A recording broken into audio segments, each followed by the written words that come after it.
Whether you like it or not, kapag ang tao na yan ay kumilala kay Jesus, naligtas sa pamamagitan ng pananampalataya, makakasama mo yan sa buhay na walang hanggan. Naniniwala ka po doon? Kaya kahit galit ka, dito ba may mga tampu-tampuhan? Sana wala Meron ba rito mga nagtatampuhan? Sinong katampuhan ninyo? Pakita mo, may nagsisikuhan. Diba? May nagtisikuhan. Sana walang nagtatampuhan po dito. Kasi kung kayo pare-parehas na mga Kristiyano at mananampalataya ng Panginoong Yesus, kahit magtampuhan man kayo dito, di na kayo magkabati sa lupa pagdating sa langit. Yung kapangyarihan ng Panginoon, bibigkisin kayo, wala po kayong kalaban-laban, magiging magkabati kayo sa langit. Kaya tinan mo yung katabi mo, titigan mo nga sa muka, sabihin mo nga, kahit ayaw mo sa akin, makakasama mo ako sa langit. Di ba? Whether you like it or not, di ba? Kasama mo ang mukha na yan sa buhay na walang hanggan.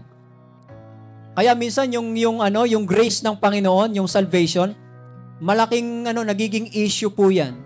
Yung grace ng Panginoon, nagiging issue. Alam nyo ba't nagkakaroon ng issue sa gospel o sa grace ng Panginoon? Alam nyo kung bakit? Ang sabi kasi nung maraming tao na very judgmental at very narrow ang understanding patungkol po sa scope ng grace ng Panginoon.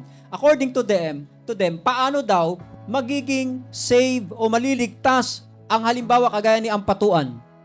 Naalala niyo pa ba ang kaso ni Ampatuan? Yung mga bata-bata pa siguro hindi na masyadong naalala. Pero ilan ang pinatay ni Ampatuan?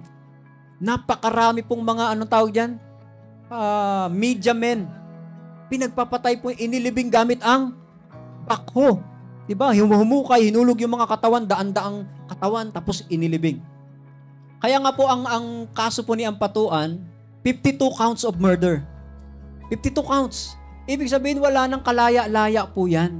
Napaka-imposible na po Pero alam niyo po, ang tao na yan, kapag kumilala kay Jesus Christ, kasi si Jesus Christ ay mapagpatawad, nagbibigay ng pagkakataon sa libo-libo, ang sabi ng Biblia, si Ampatuan maliligtas.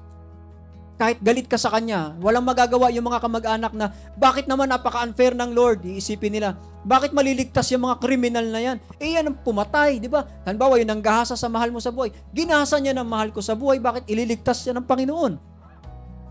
No one can question, amen, the decision of God patungkol po sa kapatawaran at sa pagliligtas. Ang tanong, sino dito sa atin ang walang kasalanan? Pakitaas nga ang kamay. Siya ang unang bumato. Di ba?